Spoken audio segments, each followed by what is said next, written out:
निजीकरण एक east India company Bharat में आया था।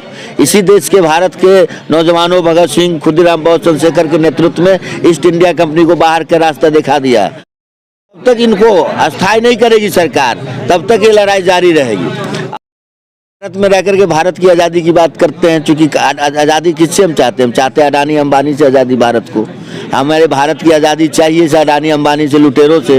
हमारे देश की आज़ादी चाहिए विजय माल्या से। हमारे देश को आज़ादी चाहिए नीरव मोदी से। और ऐसे लोगों से आज़ादी चाहना को बचाना है देश को, तो हमारा भविष्य बचेगा, हमारा रोजगार बचेगा। आज यह लड़ाई हमारे पेट की है, आज यह लड़ाई हम लोग के अस्तित्व बचाने की है। इसलिए प्लीज आपसे हम मांग करते हैं, दरख्वास्त करते हैं कि आप हमारे अस्तित्व को बचाने में हम लोग का समर्थन करें। क्या हमें कार्य मुक्त करके हमारे इस तरह से मानसिक और आर्थिक शोषण किया जाएगा? मैं आपके माध्यम से सरकार से दरख्वास्त करना चाहता हूं कि वो खुद अपने तुगलकी फरमान को पढ़े और हम कार्यपालक सहायक के बारे में उचित निर्णय ले। खोमचा लगाइए, कांटी बनाइए, लिट्टी से किया पेट भरण पोषण कीजिए, वह हाल होय वाला छे। पढ़ लिख को एमए पास, ग्रेजुएट, टेम्पू चलेते। नमस्कार, मैं सतवत अब्बास, आप देख रहे हैं डेमोक्रेटिक न्यूज़। इस वक्त हम दरभंगा में हैं। ये लहरियासराय का धरना स्थल है। यहाँ पर जिस तरह से आप देख रहे हैं बैनरों में, बिहार राज्य कार्यपालक सहायक सेवा संघ द्वारा ये हड़ताल की गई है। यहाँ पे कुछ लोग हैं धरना स्थल पर, हम उनसे जानेंगे किस चीज़, क्या मांग है आपकी, किस मांग को लेकर आप हड़ताल कर रहे हैं? ये हड़ताल पिछले 15 तारीख से चल रही है। बिहार में 11 वर्षों से कार्यपालक सहायक बिहार को डिजिटल बनाने में, बिहार को डिजिटल की दुनिया में 1 नंबर में लाने में अपनी योग्यता और अपनी क्षमता का उपयोग किया है। ये सरकार कॉन्ट्रैक्ट पर, संविदा पर इनको बहाल किया था, लेकिन जैसे ही बिहार डिजिटल हो गया तो ये बिहार सरकार बेशर्मी की हद पार करते हुए अपने द्वारा बहाल किए हुए कॉन्ट्रैक्ट पर, संविदा पर नौजवानों को, बेट्रॉन एक कंपनी है, जो कंपनी है निजी कंपनी है, और पूरे देश में जो निजीकरण की बयार चल रही है, वो निजीकरण नीति के रास्ते पर, मोदी के रास्ते पर नीतीश चलना चाहती है, शौक लगा है। और वो कह रही है कि हमारे द्वारा जो बहाल किया गया नौजवान है, उनको तुम परीक्षा लेकर के बहाल करो। यानी कि इनको अपनी सरकारी आयोजन की परीक्षा पर भरोसा नहीं है। अब बिहार सरकार को प्राइवेट कंपनियां सर्टिफिकेट देगी, तब ये नौजवानों को रोजगार देगा। देखिए, जिस तरह से देखा जा रहा है कि चाहे वो छात्रों का मामला हो या बिहार में कोई भी एग्ज़ाम हो, या तो वो धरना देते हैं छात्र, या वो मामला हाई कोर्ट में जाता है। क्या लग रहा है कि निजीकरण हावी है?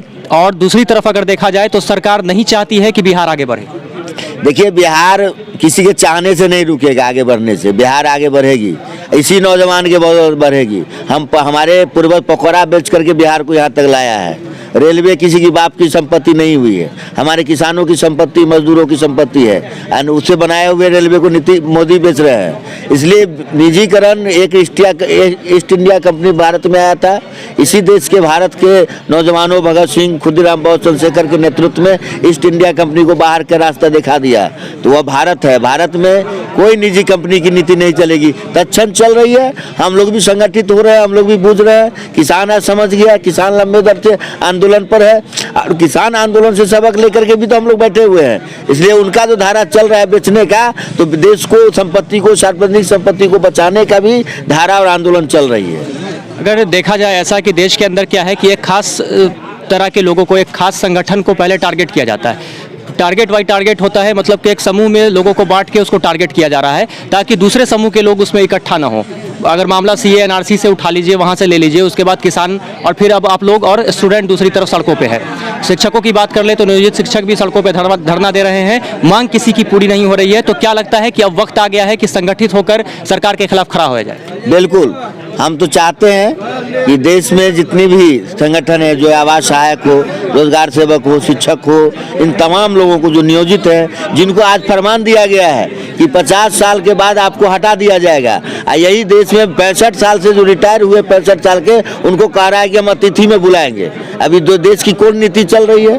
और इस नीति के खिलाफ तो बिल्कुल हम लोग एकजुट हो रहे हैं, लड़ रहे हैं, लड़ाई को तेज कर रहे हैं। और जब तक इनको अस्थायी नहीं करेगी सरकार, तब तक ये लड़ाई जारी रहेगी। और निश्चित तौर पर बिहार को, देश को बचना है और निश्चित तौर पर पब्लिक सेक्टर को बचाना है, तो तमाम तबका को एकजुट होकर के लड़ना होगा और इसकी तैयारी भी चल रही है। आज धीरे धीरे लोग अलग अलग लड़ रहे थे, आज निश्चित तौर पर फिर सब लोग एक जगह होकर के लड़ रहे हैं और मोदी जैसे जो निजीकरण नीति है, FDI नीति है, उसके खिलाफ लोग एकजुट हो रहे हैं।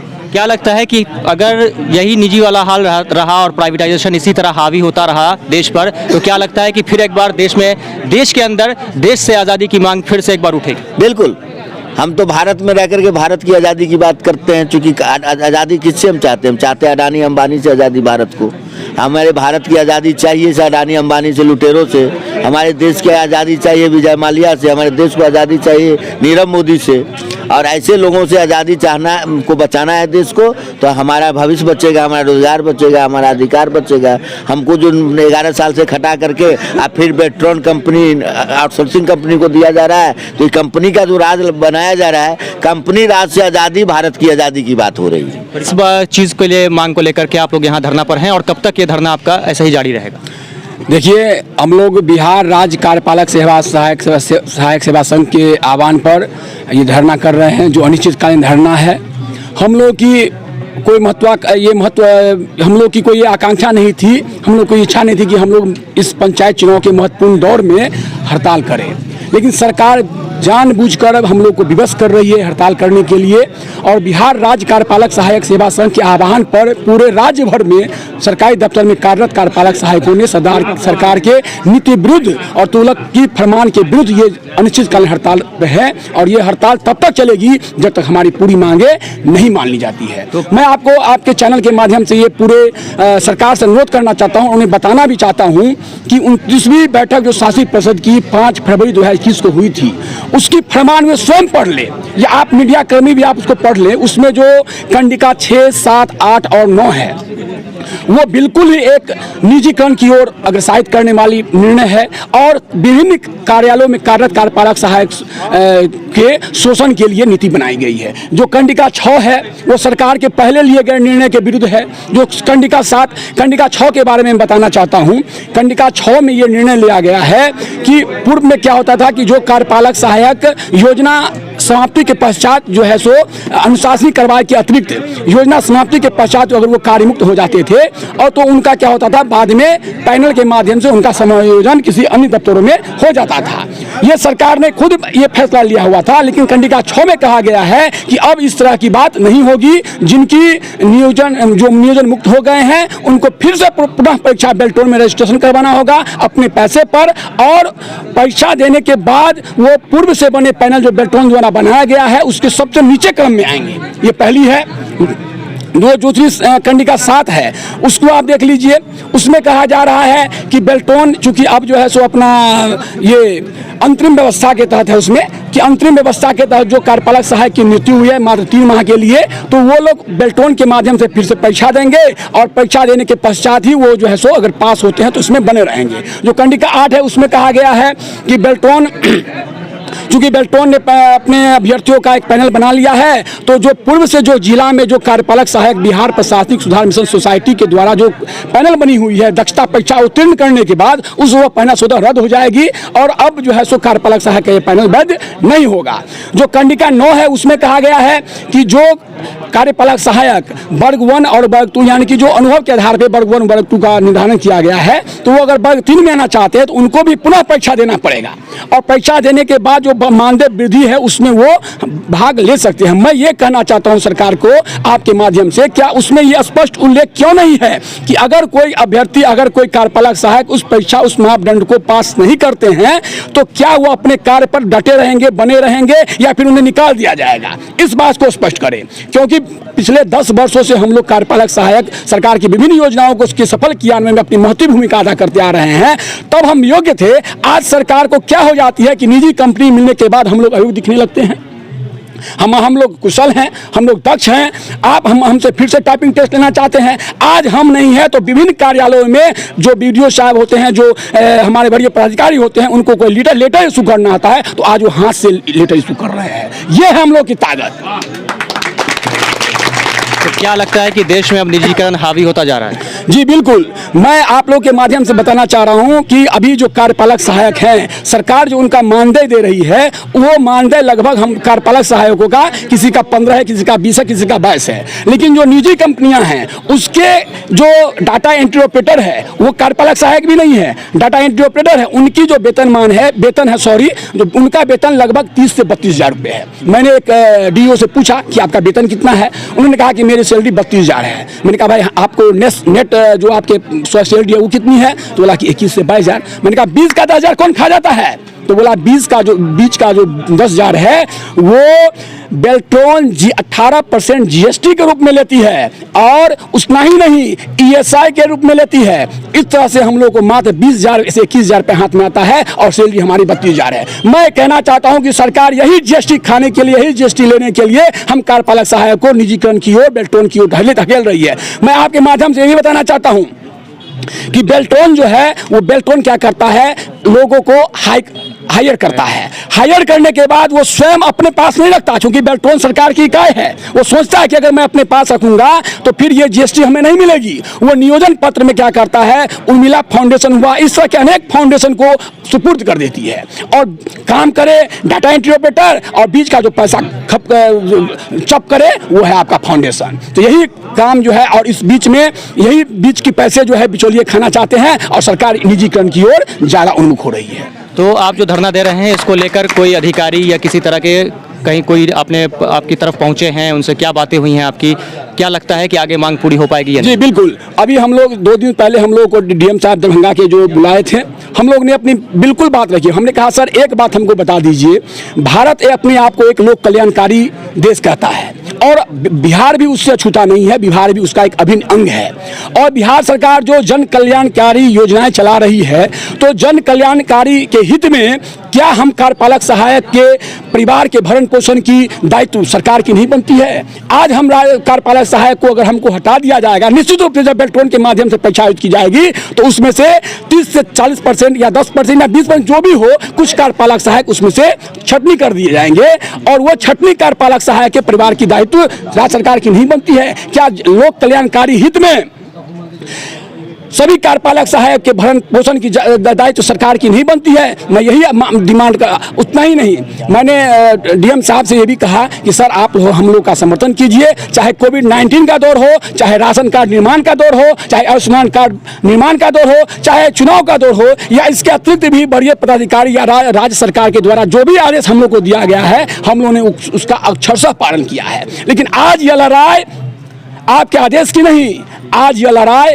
हमारे पेट की है, आज यह लड़ाई हम लोग के अस्तित्व बचाने की है। इसलिए प्लीज आपसे हम मांग करते हैं, दरख्वास्त करते हैं कि आप हमारे अस्तित्व को बचाने में हम लोग का समर्थन करें। हालांकि इस दिशा में अभी कोई ठोस राज्य सरकार के तरफ से कोई इस दिशा में कोई ठोस कदम नहीं उठाई गई है। विभिन्न स्तरों पर जिला पदाधिकारी के माध्यम से, डीओ के माध्यम से, सीओ के माध्यम से पत्र निर्गत किया गया है, जिसमें 24 घंटे के अंदर हम लोग को कार्य वापसी की धमकी दी जा रही है, ताकीद दी जा रही है, चेतावनी दी जा रही है कि अगर 24 घंटे के अंदर में आप कार्य वापस नहीं होते तो आपको चयन मुक्त कर दिया जाएगा। मैं पूछना चाहता हूं, क्या यह लोकतांत्रिक देश है? क्या हम इस तरह की बात करके अपने आप को पिछले इतिहास के 200 वर्ष पुराने की ओर नहीं धकेल रहे हैं, जब हम लोग तानाशाही जीवन व्यतीत करते थे? क्या यही लोकतंत्र है जहां हमें खुलकर अपने विरुद्ध, शोषणकारी नीति के विरुद्ध बोलने की आजादी नहीं होगी? क्या हमें कार्य मुक्त करके हमारे इस तरह से मानसिक और आर्थिक शोषण किया जाएगा? मैं आपके माध्यम से सरकार से दरख्वास्त करना चाहता हूं कि वो खुद अपने तुगलकी फरमान को पढ़े और हम कार्यपालक सहायक के बारे में उचित निर्णय ले। मांग है आपकी, और कब से आप लोग यहाँ पे धरना स्थल पे धरना दे रहे हैं? क्या लगता है कि मांगे पूरी होंगी